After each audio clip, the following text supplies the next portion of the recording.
Chapter 10. I catch a nope. That sounded real impressive when I said it. Then I actually had to do it. Calling Mrs. O'Leary didn't always work. Sometimes she was too far away to sense me. Sometimes she was busy doing something else, like digging holes in the underworld or chewing on a juicy dragon bone. Years ago, Daedalus had left her in my care. But these days, she was her own person. She did what she wanted. If I thought about her hard enough, though, she might show up. If that didn't work, I'd need incentives. I grabbed some treats from Hagua's stash. If those failed me, I'd have to go with my last resort. On my keychain, I got a dog whistle that Leo Valde had given me. It wasn't made of Stygian ice like my first one that had shattered. This one was celestial bronze and engraved with Leo plus Percy forever heart shape. Because Leo is a doofus. I tried not to blow that whistle unless I really had to. The second thing I would need, lots of open space. Mrs. O'Leary usually got excited when she saw me. We didn't need to wreck the mansion any more than we already had. I grabbed Higate's keys, walked across the street, and unlocked one of the gates to Gramercy Park. I expected a chorus of billionaire angels to start singing when I opened it, but the only sound was the creak of rusty hinges. Inside, spoiler alert, there were trees, also shrubs, gravel paths, and benches, like a lot of neighborhood parks in New York. Nothing was gilded in 24-karat gold. No diamonds or rubies decorated the flower beds. I wanted there to be a sign on the path welcoming new visitors. Are you not underwhelmed? In the middle of the park stood a statue of a sad-looking old-timey dude, the name Edwin Booth engraved on his feet. I didn't know why Edwin looked so depressed. Maybe he'd lost his hellhound. Anyway, I had the park to myself, so I figured it would be a safer place to call Mrs. O'Leary, rather than on the corner of 3rd Avenue, where she might tremble a taxi. I closed my eyes, I took a deep breath, trying to calm my anxiety about Higgett obligatoring me. I focused on Mrs. O'Leary. Come here, girl. Silence. No rustling in the shadows. No disturbance in the force. Just me and Edwin Booth standing by ourselves, looking sad. I had up my bag of doggy goodies and tried again. Treaty treats.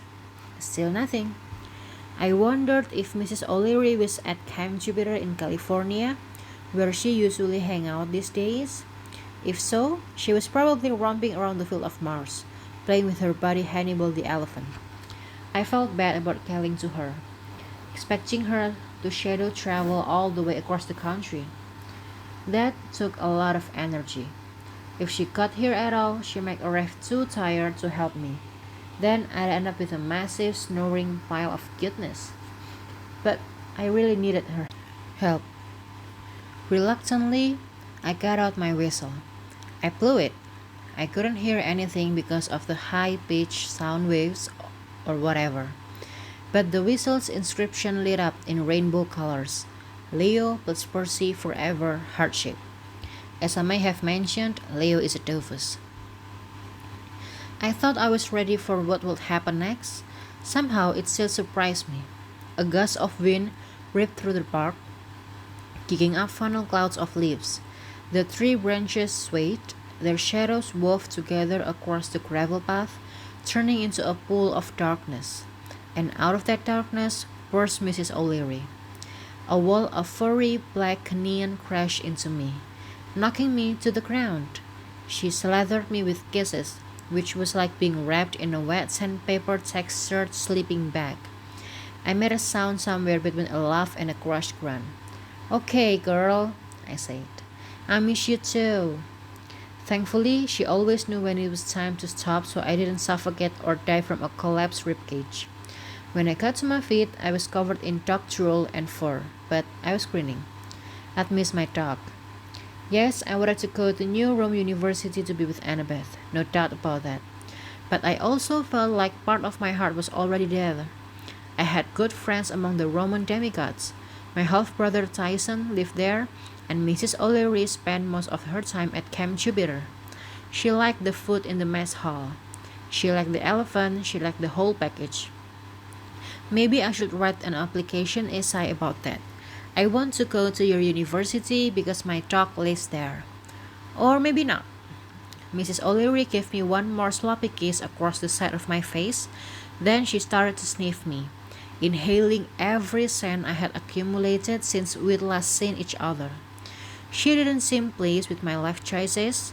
She backed up, shook her head indignantly, and barked, "Woof!" Probable translation: "Have you been seeing other hellhounds?" "It's Hecuba," I explained. "He gets stuck. We're just stuck sitting, and she got away." I opened my backpack and pulled out Hecuba's leash. Mrs. O'Leary recoiled as soon as the sand hit her nose. She gave me a wounded stare. "I know," I said. "She's not nearly as wonderful as you, but I really need your help finding her." Mrs. O'Leary growled. "Why would I want to find her?" I interpreted. "Well, if I don't, Hickett will kill me. And Grover, and Annabeth." Mrs. O'Leary snorted. "I read this as, 'You are a marvel of foolishness, Percy.' But fine, I'll help you." She snuffled at the leash, sniffed the air, then bounded off through the park. I was hoping it would be a short chase. Maybe Mrs. O'Leary would lead me to the nearest corner and we'd find Hecuba asleep behind a bush. Of course, it wasn't that easy. Mrs. O'Leary leaped the fence. She raced off down East 20th, bounding over the tops of cars like they were convenient stepping stones. I wasn't as good at navigating obstacles, but I did my best to keep up, because I really didn't want to lose two hellhounds in the same evening. Unlike Hecuba, Mrs. O'Leary was laser focused. She didn't stop to pee on trash cans or assault food truck vendors. She just kept running, pausing only long enough to sniff the pavement and confirm she was on the right trail. "Yeah," I thought, "this is going to work." That's usually what I say just before something doesn't work. I followed Mrs. O'Leary west for a few blocks, then south, then west again. Finally, she ducked into an alley between a tattoo parlor and a Trader Joe's. When I caught up with her, Mrs. O'Leary was sniffing around a pile of garbage bags, flattened boxes, and empty fruit crates. She was wagging her tail, which seemed weird, given how she'd behaved when she first caught Hecuba's smell. I doubted Mrs. O'Leary would act so happy if she had really found her. Also, the trash pile she was sniffing wasn't nearly big enough to hide a ground hellhound. I tried to think positive. "What you got there, girl?" I inched closer. Maybe she'd gotten sidetracked after all by some lusciously scented food waste. She did love Trader Joe's pumpkin dog treats, probably because they weren't available in the Camp Jupiter mess hall, and Hades hadn't opened a Trader Joe's in the underworld yet. I reached down to move some fruit crates. From somewhere inside the pile, a small voice yelped, "Nope." I stumbled backward into a crate of rotten bananas. Mrs. O'Leary didn't look worried though. Whatever she was smelling, she was curious about it, and excited. The thing in the pile yapped again, "Nope." And I realized how small it sounded, how afraid. My heart twisted in a knot. I had a sudden overpowering urge to help the nope yapper. I started clearing away boxes and bags. Mrs. O'Leary guided me, nosing through the trash until we unearthed the source of the yapping. It was a puppy, a hellhound puppy. His black fur was matted with gunk, flies buzzed around his cherry red eyes, his ears were back, and he trembled with fear. A nasty-looking cut zigzagged across his back, like he'd been attacked by something with claws. I don't cry a lot, but I have to tell you, my eyes watered pretty bad. "Hey there," I said as softly as I could. "Hey, buddy, we're not going to hurt you." I crouched so I wouldn't look so big, which I guess was kind of pointless since Mrs. O'Leary loomed right next to me. "It's going to be okay." I hope my tone will be soothing, but I was choking up so bad I could barely talk. I remembered the stories Tyson had told me about how young Cyclops grew up on the streets, getting harassed by monsters, hiding in alleys, feeling lonely and afraid all the time. I didn't know if it was the same for hell puppies, but how this little guy had ended up here. I just knew I had to rescue him. Mrs. O'Leary must have had the same instinct. As soon as she'd picked up his scent, the whole hunting Hecuba mission had gone out of the window. I didn't blame her a bit. I rummaged through my bag and pulled out one of Hecuba's treats. I offered it to the puppy, but he flinched when I extended my hand. I broke the treat in half. I put one part on the ground and gave the other to Mrs. O'Leary, just to show the puppy that it was safe to eat. Mrs. O'Leary seemed to understand the situation. She lay down so as not to look threatening. After a few minutes of me just talking calmly and staying put, the puppy inched forward. He sniffed the treat, then wolfed it down. Then he looked at me with those big red eyes like, "More?" We sat there for a long time until the pup was comfortable enough to eat out of my hand. The poor thing had fleas and ticks, and the hair around his eyes had been eaten by mites, so he had a pale mask, kind of like a reverse polecat. He smelled pretty bad too, but underneath the stench of garbage and urine, I could still catch a whiff of new puppy. He couldn't have been more than 6 weeks old. "You want another treat?" I asked him. "Nope," he barked, which apparently meant, "Yes, please, I'll take the whole bag." I couldn't help but smile. "Is that your name?" "Nope." He tilted his head, maybe thinking about it. "Nope." "Okay, then that's what I'll call you." He crawled right into my lap. He was heavy, like 50 pounds, and floppy, with ridiculously oversized paws that told me he was going to be a rhino-sized hellhound someday. I scratched behind his ears and kept feeding him treats, letting him get used to the sound of my voice. Meanwhile, Mrs. O'Leary's eyes were starting to droop. Shadow traveling took a lot of energy. Hunting down puppies? Also hard work.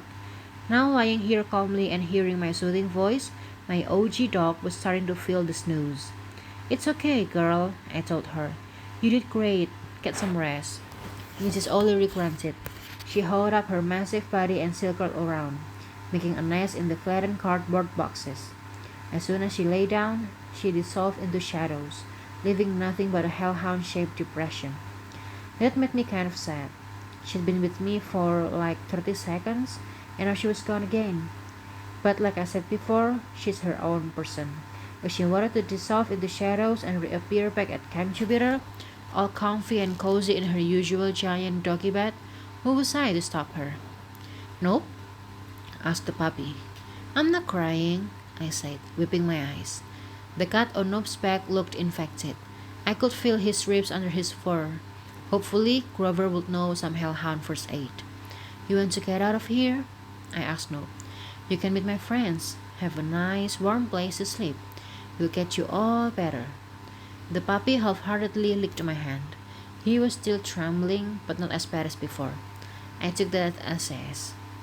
I knew this wouldn't solve our problems. Hecuba and Gil were still on the loose. The manse was still a wreck.